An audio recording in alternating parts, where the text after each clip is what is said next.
Boa noite, meus irmãos, encarnados, desencarnados. Satisfação em receber os irmãos uma vez aqui na casa. Tem alguém que é a primeira vez? Não? Que bom. Continue vivo. Fazer alguns lembretes. Baixar o volume do celular. Depois que a gente termina a palestra, o máximo de silêncio e virtude já da conexão com a espiritualidade, com os trabalhos já do passe. E quem pudesse sempre trazer a sua água, né? Para completar o tratamento durante a semana sempre é bom, né? Fazer uma água, levar para casa, tomar essa água, né? Se vier com a família, ideal uma garrafinha para cada um, né? E essa água ela vai em casa, você ela vai acabando, você vai se completando. Isso é bastante interessante. Para a gente começar os trabalhos da noite de hoje, vamos fazer a nossa prece de abertura. Vamos nos concentrar e pedir a espiritualidade amiga que está desde muito cedo aqui na casa já preparando o ambiente, para que ela possa nos proteger. Vamos pedir também que ela possa interceder por todos os nossos irmãos registrados no nosso livro de prece, pelos nossos irmãos perseguidos e perseguidores, os nossos irmãos nas penitenciárias, nos manicômios, nossos irmãos nas maternidades, nos hospitais.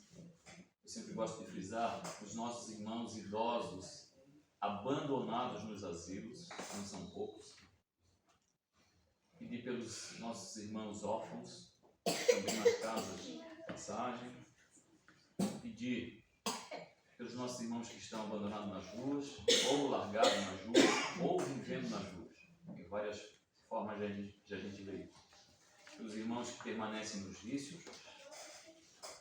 Pedir pelos aqueles irmãos, né, que estão sofrendo com as guerras, que estão sofrendo ainda com as enchentes em vários estados do país, sofrendo com a seca, que a espiritualidade amiga possa interceder, que ela possa amparar, que ela possa abraçar a todos, que sabemos que tudo faz parte do nosso aprendizado. Que Jesus e Maria possam estar presentes em todos os momentos da nossa vida, que possamos seguir o Mestre Jesus, o nosso verdadeiro guia. Que assim seja. Hoje nós temos a satisfação de ter a nossa irmã Sônia Campos, do Centro Espírita Amor e Humildade do Próximo, que vai conversar um pouquinho sobre a nossa doutrina. Sônia, boa noite a todos. É um prazer retornar à casa. Uma das satisfações que a gente tem quando chega na casa espírita é ver crianças na plateia, né? Se há uma coisa em que nós precisamos investir é na formação moral das nossas crianças. Trabalhei com evangelização há algum tempo na Trindade, no CELP, e os pais ficavam muito chocados quando eu dizia: olha, eu estou aqui para formar novos espíritas. Eles ficavam escandalizados. Eu disse: a nossa tarefa aqui não é formar espíritas, eles vão adotar no futuro a religião que eles quiserem. Eu mesma fui criada num lar metade católico, metade luterano, me tornei espírita com 18 anos. Então, o nosso foco não é formar espíritas, o nosso foco na evangelização é formar homens e mulheres de bem, que sejam cristãos, que adotem os valores do Cristo como sua norma de conduta para a vida. Seres humanos melhores, mais prontos para a evolução. Santo Agostinho disse que vai ser perguntado a cada pai, cada mãe, na hora do juízo, e vamos entender aí juízo como o momento do nosso desencarne, né, em que a gente é confrontado pela nossa consciência. Diz que a cada pai, a cada mãe, Deus perguntará assim: o que fizeste da alma entregue sob a tua responsabilidade? Será que a gente fez o melhor? Ah, mas o passado passou, eu não posso voltar ao passado. Eu vou tentar remediar daqui para frente. Meus filhos já cresceram, então vou tentar ensinar alguma coisa para os meus netos, para os meus sobrinhos, né? Nenhuma tarefa é perdida quando a gente investe na formação moral das crianças. Mas evangelização não é o meu tema hoje. Hoje eu vou falar de uma coisa que está todo mundo carequinha de saber: caridade. Slogan do espírita: fora da caridade não há salvação. Quando eu era criança, eu frequentava a igreja católica, eu ouvia das catequistas, fora da igreja não há salvação, né? O nosso jogo é um pouquinho diferente, porque ele engloba pessoas de todos os tipos de fé, inclusive aqueles que não têm fé alguma, inclusive ateus, que não acreditam em Deus, fazem um esforço tremendo para dizer que não acreditam, né? Tapam os olhos da consciência para não ver as maravilhas da criação e, não obstante, são pessoas muito generosas. Ainda sobre pessoas que não acreditam, eu recebi na evangelização um menino de 9 anos, muito inteligente, que disse: prof, antigamente chamavam gente de tia, né? Ultimamente prof, eu só estou aqui porque a minha mãe e meu pai estão lá embaixo na palestra, sou obrigada a ficar aqui. Mas eu quero dizer para ti que eu não acredito em Deus. E eu quero que tu me proves que esse teu Deus existe. Eu disse: tu não acreditas em Deus? Ele disse: não. Eu disse: não tem problema. Ele acredita em ti. Ele disse: e as provas? Eu disse: olha, daqui a uma semana a gente tem novo encontro.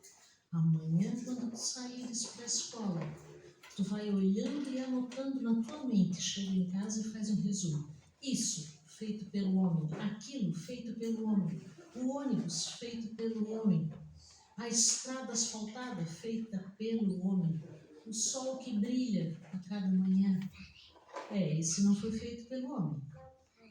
O céu, estrelado à noite, que parece uma renda, não foi feito pelo homem. Assim ele foi vendo, ele me trouxe 2 listas. Uma pequenininha, das coisas que o homem tinha feito, claro que ele esqueceu de muita coisa. Muitas coisas que o homem não tinha feito. Eu disse: quem tu achas que produziu tudo isso aqui? A nossa vida orgânica, a vegetação, as estrelas, o mar, o movimento dos astros. Ele estava nessa época de gostar muito de coisa de planeta. E ele dizia: não sei, tem um mistério. Eu disse: pode chamar de mistério, de energia. Eu chamo de Deus. Mas cada um chama como que ele quiser. Aliás, nem precisa chamar, porque ele está em toda parte. Aliás, não é ele que está em toda parte. Todos nós, tudo que existe, está nele. Aí no final do ano, o menino estava pedindo para fazer a leitura na palestra dos adultos e virou um jovem evangelizador com 15 anos de idade. Então, são pequenas coisas assim que a gente carrega no peito com muito afeto. Nós vamos continuar falando sobre caridade. Evangelizar é uma forma de caridade intelectual, sim. Fazer a palestra, dedicar horas e horas da sua semana, da sua família, vir fazer um trabalho voluntário na casa espírita, é uma forma de caridade, sim. A maioria de nós pensa: caridade, é Natal, eu tenho que ir lá no mercado. Eu vou lá no Forte, vou comprar a cesta básica, vou distribuir. Caridade material é importante, sim. Muitas pessoas precisam e dependem dela. Mas não é só isso. Eu posso não ter 1 centavo para dividir com alguém, e mesmo assim ser uma pessoa caridosa. Caridade emocional, aquela que empresta o ombro ao amigo, que é solidária, que é capaz de ouvir um diagnóstico ruim e dar um pouquinho de esperança, ouvir a notícia de uma gravidez inesperada e retribuir com um voto de perseverança, de firmeza, de alegria. É alguém que encontra quem está deprimido, nem falou disso, mas a pessoa percebe, ajuda, estimula, e diz: vamos passear, vamos caminhar num dia tão bonito, vamos andar por aí. Né? Tanta coisa para fazer caridade. Kardec indaga aos espíritos o que seria a caridade, como Jesus a compreendia. E a gente que era meio CDF, assim, na escola, né? Na época lá do vestibular, que anotava fórmulas, que anotava fórmulas, eu aprendi: caridade é um bip. Todo mundo lembra aí do bip, daquele pager que, né, os profissionais carregavam, que era da segurança, da medicina, né, apitava aquele trocinho, pip, pip, pip, um bip. O que é esse bip? Está lá na questão 886 do Livro dos Espíritos. Como Jesus entendia a caridade? B, do BIP. benevolência com todos. Isso é fácil. Isso é bem fácil. A gente acorda um dia de manhã e diz, hoje eu vou ser boazinha. Não vou ser irritada, não vou ser reclamona, não vou fazer mimimi. Hoje eu vou ser boa com todo mundo, não só com quem eu conheço. Porque se for para eu ser boa para quem eu amo, qual é o mérito? O mérito está em ser boa para pessoas que eu não conheço, ser boa para pessoas que são difíceis de tratar, mostrar generosidade, dar outra face. A pessoa vem com 2 pedras na mão e a gente desarma. Com carinho, com sorriso, com boa vontade. Então, esse é o B do BIP. A letra I, indulgência. Ele colou e está ditando tudo aqui para mim. Indulgência com as imperfeições dos outros, com as imperfeições alheias. Olha que interessante. Por que nós temos que ser indulgentes com as imperfeições dos outros? Em primeiro lugar, porque a gente acha que nós somente somos os bonzinhos, os fofinhos, os queridos, e que os outros são esquisitos. A gente não. A gente é ali, creme de la creme, né? A nata. Por que Jesus diz, os Espíritos dizem para Jesus, a gente deve ser indulgente com as imperfeições dos outros? Porque com as nossas imperfeições nós temos a responsabilidade de melhorá-las. Nós não temos o que fazer com relação às dificuldades que os outros têm em relação ao consumo exagerado de bens materiais, ao consumo de álcool, ao consumo de drogas, ao temperamento violento, irascível. Nós não podemos mudar o outro. Nós podemos mudar a nossa visão, a nossa aceitação e ajudá-los, sabem como? Com exemplo. Isso é caro, né? Seria barato se a gente pudesse botar a mão no bolso, na carteira e tirasse ali um dinheirinho para ajudar a pessoa. Mas a forma mais eficaz de ensinar é dar bom exemplo. Então, devo ser indulgente com a imperfeição dos outros. E a minha própria, eu tenho que trabalhar para ser melhor. Sou egoísta, tenho que ser mais caridoso. Sou orgulhosa, tenho que trabalhar para ser mais humilde. Sou impaciente, eu digo para todo mundo lá em casa que nessa reencarnação eu vim para aprender paciência, né? Que ela é sempre curtinha, bem curtinha. A gente tem que parar, respirar e perguntar 2 coisas. O que Jesus faria? Mas Jesus está muito além. O que eu posso fazer de melhor em mim, para que eu sirva de melhor exemplo para quem não é meu amigo, para as crianças que estão lá em casa, para as crianças que me observam, para minha afilhada, para o meu sobrinho, para minha netinha. É difícil ser bom exemplo? É difícil. Sinal de que vale a pena. As coisas que são muito fáceis normalmente não valem a pena.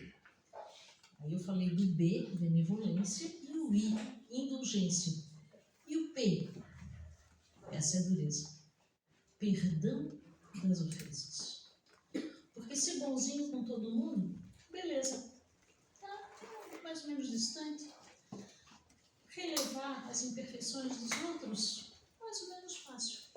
Perdoar as ofensas é perdoar de verdade.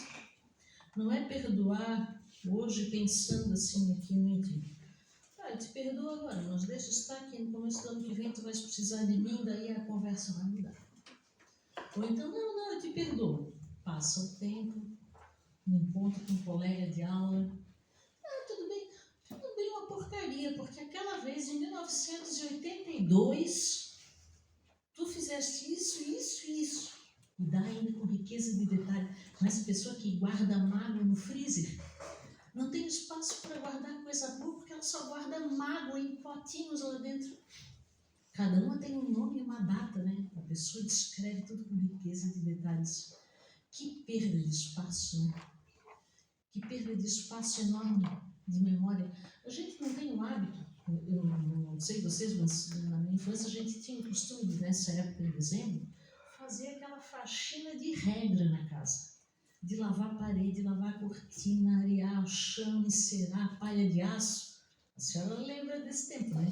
Escovão, palha de aço, passar tacolac, passar cera, né? Aí, no Natal, podia passar o dedo em cima do guarda-roupa, estava tudo impecavelmente limpo. Alguém aí tem mania de limpeza, organização? Alguém tem? Não precisa levantar o dedo. Pense em seguinte, às vezes a gente se dedica muito tempo a fazer faxina nas nossas casas. A gente não perde 1 minuto do dia para fazer uma faxina no nosso coração, para jogar fora, descartar essas mágoas que estão no freezer. Sabem para que serve mágoa? Para nos fazer adoecer. Má água, água parada, emoção represada, só vai fazer mal. Para o outro, talvez. Para mim, certamente. Se eu encher esse copinho aqui de água, colocar veneno dentro, eu vou estar exemplificando para vocês o que é rancor. Eu enveneno a minha água e bebo, esperando que o amiguinho morra envenenado. Isso é rancor. É o caminho contrário de perdão, de caridade. Falei do copinho porque ainda estávamos falando de perdão. Então não é perdoar para jogar na face do outro. Ah, tive uma briga doméstica lá, meu marido. E a cada mês, depois de perdoá-lo, eu lembro exatamente o que ele fez, quando ele fez, com quem ele fez, com riqueza de detalhe. Isso é perdão? Não. Não. Perdão é perdão. E ponto final. Então, isso, para Jesus, é a caridade. Benevolência, indulgência e perdão. Eu pergunto agora para você, que nessa época do ano corre no mercado para comprar cesta básica, alimento, para distribuir. Nós estamos sendo caridosos mesmo, de verdade? Ou será que a nossa caridade está só no nível ali da nossa carteira, da nossa bolsa?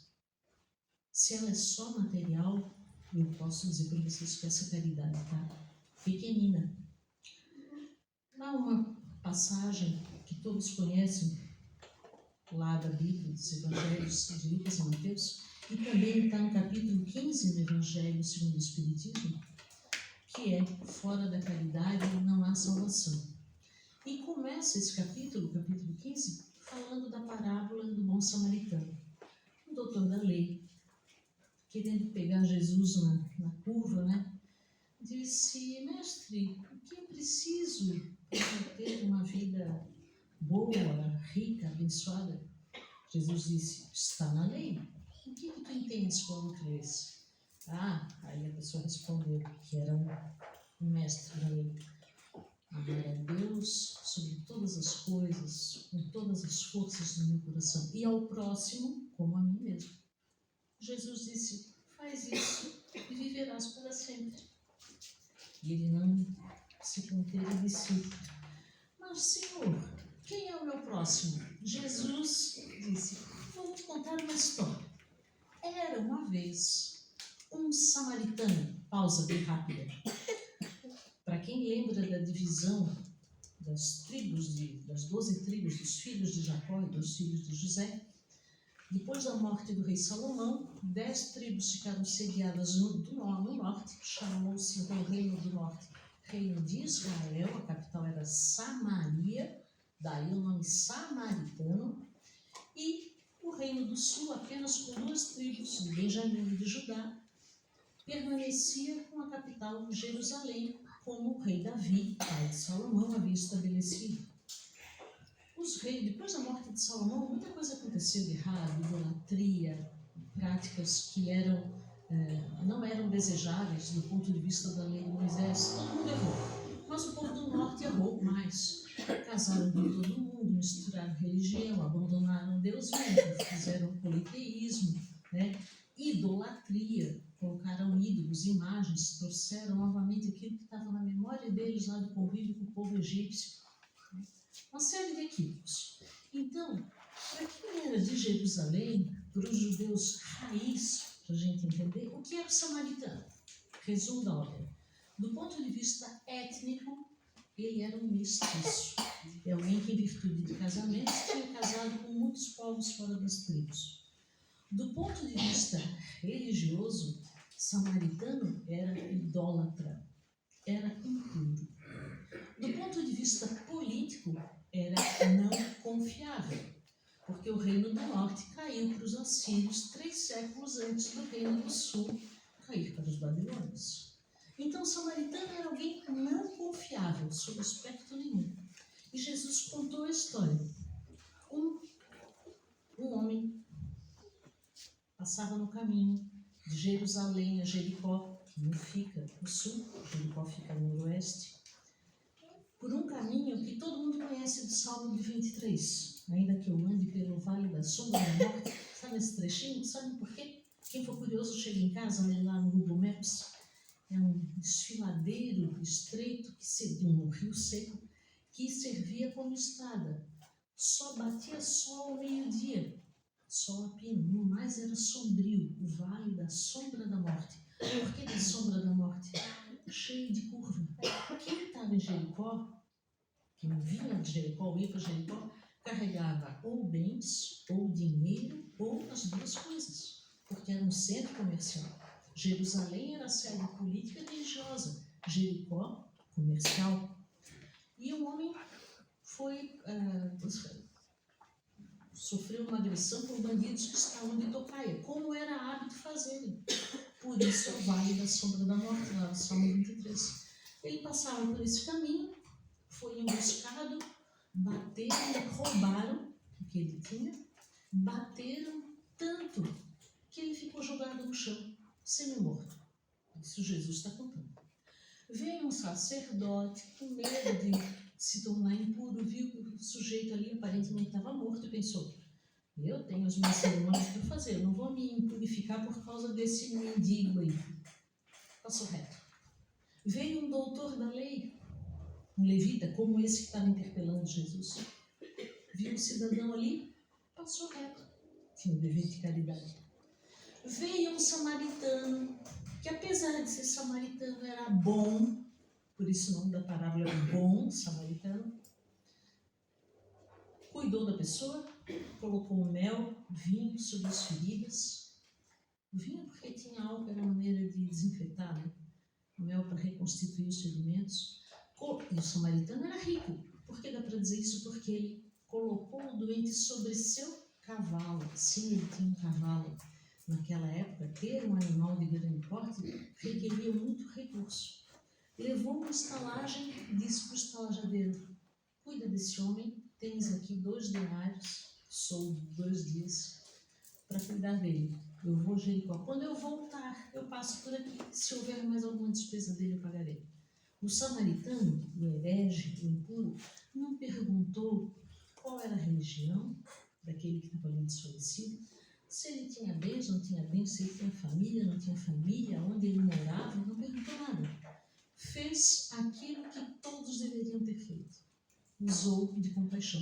No final da história, Jesus pergunta para o doutor da lei: e para ti, então, quem é o próximo daquele homem caído? Aí o levita pensou: acho que é aquele que teve compaixão comigo, que usou de misericórdia. Mísera é a mesma corda, né? Teve empatia, se colocou no lugar do outro. Jesus disse: é isso mesmo.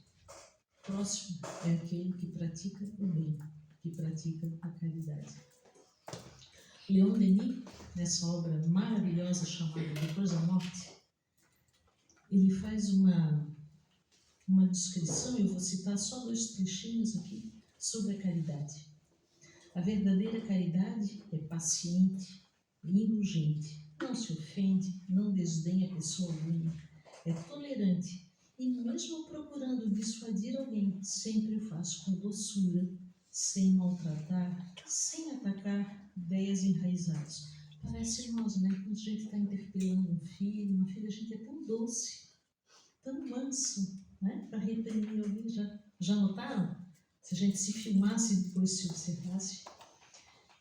E mais adiante, Leon Denis ainda diz que o homem caridoso de verdade faz o bem ocultamente, enquanto enquanto este encobre as suas boas ações, o vaidoso proclama o pouco que faz. Tem um outro capítulo no Evangelho que diz que a vossa mão esquerda não saiba o que fez a mão direita, a caridade. Então, se a pessoa faz algum trabalho social e ostenta isso, acende o holofote sobre si mesmo, isso não é caridade, isso é vaidade. Tem outro nome. Mais adiante, Leão Denis termina dizendo que a caridade é a verdadeira bandeira que nos favorece na terra e nos céus. Na terra, porque quem vive a caridade está à sombra da paz. Se nós formos realmente caridosos, metade dos problemas sociais que a gente vê aí fora, tudo que decorre deles, fica pacificado. E nos céus, por que nos serve?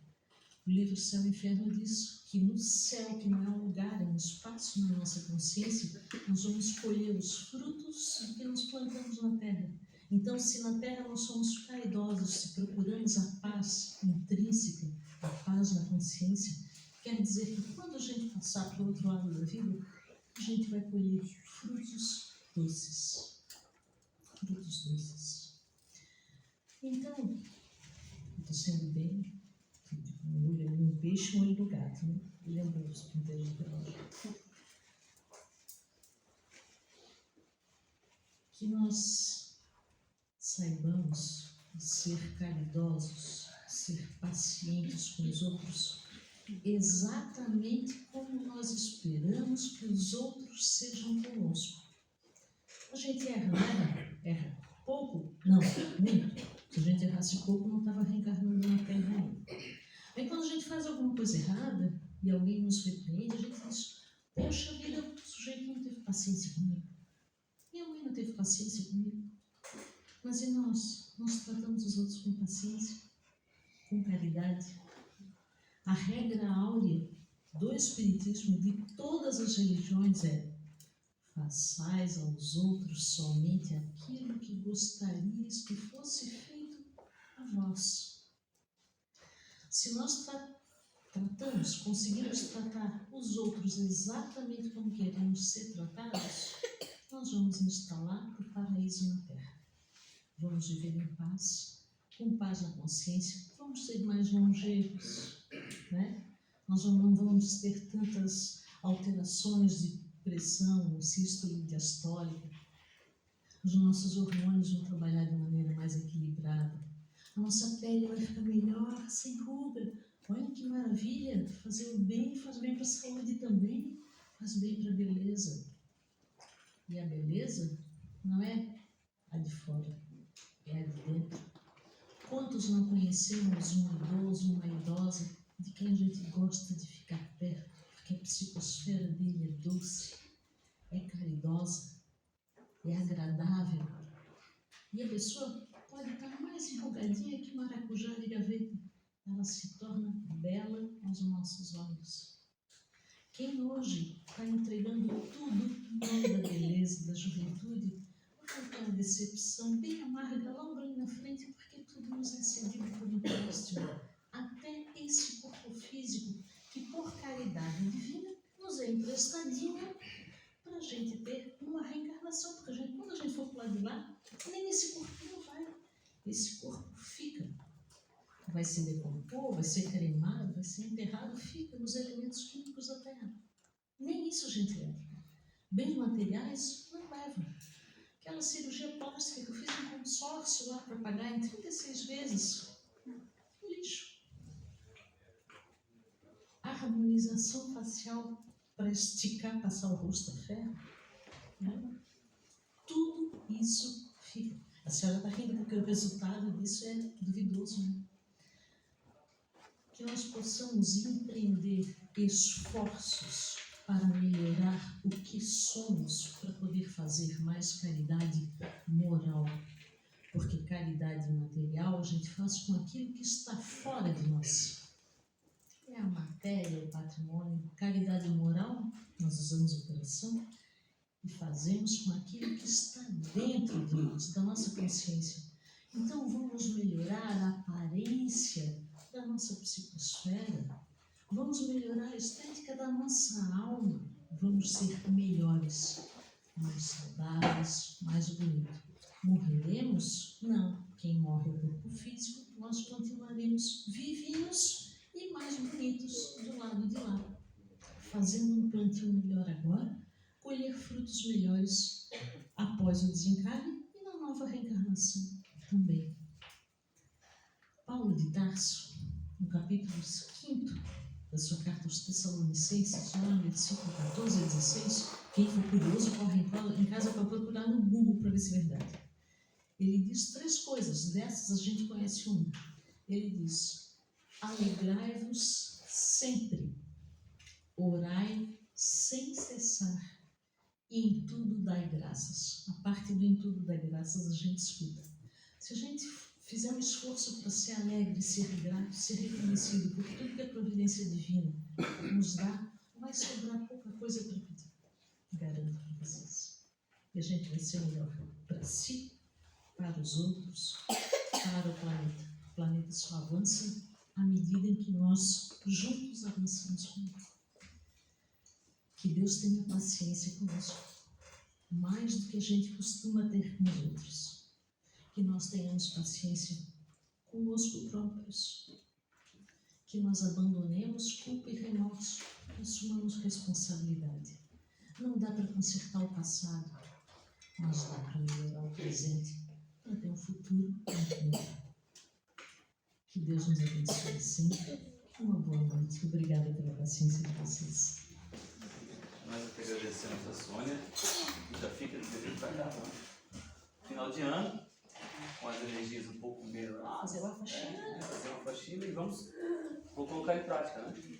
Aproveitar que chega o final do ano, pedir perdão para quem tem que pedir, fazer caridade para quem tem que fazer, e para ver se a gente começa, né, mais uma fase com o pé direito. Então, meus irmãos, aí dá. Sônia, um abraço fraterno lá para o Centro Espírita Amor e Unidade do Apóstolo. Que você tenha um bom retorno da sua residência. Que Jesus te acompanhe sempre. Vamos convidar então os nossos médios para a próxima fase dos trabalhos da noite.